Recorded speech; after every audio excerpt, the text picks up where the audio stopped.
സംസ്ഥാനത്ത് കള്ള ടാക്സി പെരുകുന്നു എന്ന വാർത്തയുമായാണ് പ്രസാദ് നിൽക്കുന്നത്. സ്വകാര്യ വാഹനങ്ങൾ ടാക്സിയായി ഓടുന്നുവെന്നാണ് ആരോപണം.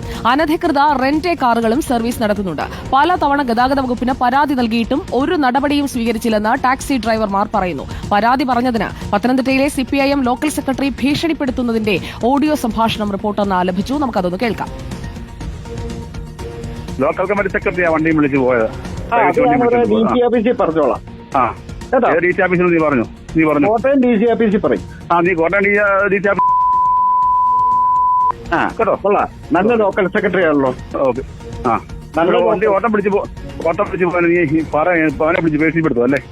എന്നാ നീ പണി വന്നു, നീ പോടാ പോ. നാളെ എറണാകുളത്തും കോട്ടയത്തും വരുന്നു ഈ വണ്ടിക്ക്. നീ തടയാക്കി തടഞ്ഞു. നീ ഒന്ന് കൊണ്ടുപോടാ. നീ ഒന്ന് കൊണ്ടുപോടാ. പോടാ. TV പ്രസാദ് നമുക്കൊപ്പം വീണ്ടും എത്തുന്നു. TV പ്രസാദ്, ഇതെന്താണ് എടാ വാടാ പോടാ വിളിച്ച് അങ്ങോട്ടും ഇങ്ങോട്ടും ഒക്കെ പറയുന്ന കാര്യങ്ങളൊക്കെ നമ്മളിപ്പോൾ പ്രേക്ഷകരെ കേൾപ്പിച്ചു കഴിഞ്ഞു. കേൾപ്പിക്കാൻ കൊള്ളാത്തതൊക്കെ ബീപ്പ് വിട്ടിട്ടാണ് കേൾപ്പിച്ചത്.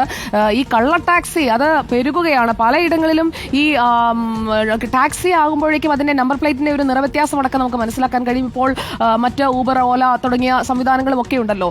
ഇതിനൊക്കെ നിയന്ത്രിക്കാനായിട്ടുള്ള ഒരു സംവിധാനം ഉള്ളതല്ലേ ഗതാഗത വകുപ്പിന്? എന്നിട്ട് എന്താണ് അത് കാര്യക്ഷമമല്ലാത്തത് കൊണ്ടാണോ ഇവർക്കൊക്കെ ഇങ്ങനെ യഥേഷ്ടം സർവീസ് നടത്താൻ പറ്റുന്നത്? ഇക്കാര്യത്തിൽ ഗതാഗത വകുപ്പും നമ്മുടെ പോലീസ് സംവിധാനങ്ങളും സമ്പൂർണ്ണ പരാജയമാണ് സുജിയ. കാരണം നമുക്കറിയാവുന്നതുപോലെ സംസ്ഥാനത്ത് ആയിരക്കണക്കിന് ഡ്രൈവർമാരാണ് ടാക്സി ഓടിച്ച് ജീവിക്കുന്നത്. പക്ഷേ അവരുടെ കഞ്ഞിയിൽ മണ്ണിടുന്ന രീതിയിലുള്ള സമീപനമാണ് പല സ്വകാര്യ വാഹനങ്ങളുടെ ഓണർമാരും ചെയ്യുന്നത്. അത് വളരെ വ്യാപകവുമാണ്. കോട്ടയം ജില്ലയിലുള്ള ഒരു കണക്കെടുത്ത് നമ്മൾ പരിശോധിച്ചപ്പോൾ 100 കണക്കിന് വാഹനങ്ങളുടെ നമ്പറുകൾ സഹിതം അവർ പരാതി കൊടുത്തു. കോട്ടയത്ത് മാത്രമല്ല പല ജില്ലകളിലും ഇത്തരത്തിൽ പരാതി കൊടുത്തു. അതായത് കള്ള ടാക്സി എന്നുള്ളത് കൊണ്ട് ഉദ്ദേശിക്കുന്നത് ഒരു പക്ഷേ നാട്ടുകാർക്ക് അറിയണമെന്നില്ല സുജിയ, അതുകൊണ്ട് നമ്മളത് പറയുകയാണ്. അതായത് നമ്മുടെ ടാക്സി വാഹനങ്ങളാണെങ്കിൽ സുജിയ നേരത്തെ പറഞ്ഞതുപോലെ മഞ്ഞ ബോർഡിലാണ് അക്ഷരങ്ങൾ എഴുതുക. നമ്മുടെ സ്വകാര്യ വാഹനങ്ങളാണെങ്കിൽ നമ്മുടെ വീട്ടിലൊക്കെയുള്ള വാഹനങ്ങളിൽ വെള്ള ബോർഡിൽ കറുത്ത അക്ഷരങ്ങളാണ്. പക്ഷേ അത് ടാക്സിയായി രജിസ്റ്റർ ചെയ്യുന്ന സമയത്ത് കൂടുതൽ ടാക്സ് കൊടുക്കേണ്ടതുണ്ട്. അങ്ങനെ ടാക്സിയായി രജിസ്റ്റർ ചെയ്യുമ്പോൾ മഞ്ഞ ബോർഡിലാണ് എഴുതുക. പക്ഷേ ഇപ്പോൾ ചെയ്യുന്നത് പല സ്വകാര്യ വാഹനങ്ങളും വാടകയ്ക്ക് കൊടുക്കുകയാണ്. അതായത് ഉദാഹരണമായി സുജയ്ക്കൊരു വണ്ടിയുണ്ട് എന്ന് കരുതുക. എനിക്ക് എയർപോർട്ടിൽ പോകണം, ഞാൻ സുജയുടെ വണ്ടി പിടിച്ചു പോകുന്നു. പക്ഷേ സുജയുടെ വണ്ടി യഥാർത്ഥത്തിൽ എന്താണ്? അതൊരു സ്വകാര്യ വാഹനമാണ്. ഒരു കാരണവശാലും അത് മറ്റൊരാൾക്ക് വാടകയ്ക്ക് കൊടുത്തോടാൻ വേണ്ടി പാടില്ല. വാടകയ്ക്ക് കൊടുത്തോടേണ്ട വണ്ടി എന്നുള്ളത് അത് ടാക്സി പെർമിറ്റുള്ള വണ്ടികൾ മാത്രമായിരിക്കണം. പക്ഷേ ഇപ്പോൾ സംഭവിക്കുന്നത് ടാക്സി സ്റ്റാൻഡുകളിൽ നിന്നല്ലാതെ മൊബൈൽ ഫോൺ നമ്പറുകളിലേക്ക് വിളിച്ച് മറ്റ് സ്വകാര്യ വാഹനങ്ങൾ ഇഷ്ടം പോലെ സർവീസ് നടത്തുകയാണ്. അങ്ങനെ സർവീസ് നടത്തിയ ഒരു വാഹനം ഈ പറയുന്ന ടാക്സി ഡ്രൈവർമാരുടെ ശ്രദ്ധയിൽപ്പെടുകയും അതിനെക്കുറിച്ച് ആ ഡ്രൈവറോട് പരാതി പറയുകയും ചെയ്തു. ആ ഡ്രൈവർ വിളിച്ചത് ഒരു ലോക്കൽ സെക്രട്ടറിയെ ആയിരുന്നു. പത്തനംതിട്ട ജില്ലയിലെ ലോക്കൽ സെക്രട്ടറിയാണ്. ലോക്കൽ സെക്രട്ടറിയുടെ പേര് നമ്മളിപ്പോൾ പറയാത്തത്.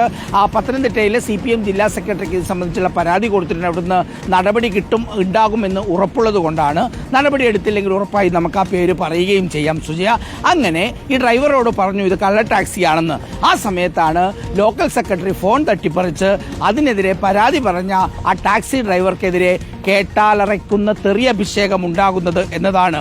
അത്തരത്തിൽ മാത്രമല്ല സുജിയ, പല തലങ്ങളിലും ഗതാഗത വകുപ്പിന് പരാതി കൊടുത്തു.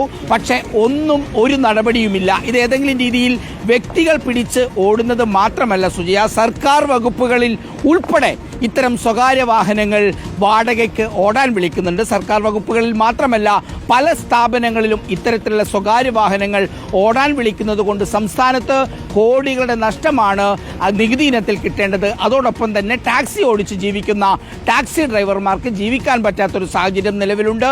നിയമലംഘനമാണ് എന്ന് അറിഞ്ഞുകൊണ്ട് തന്നെ യഥേഷ്ടം സംസ്ഥാനത്ത് ഇത് തുടരുകയാണ്.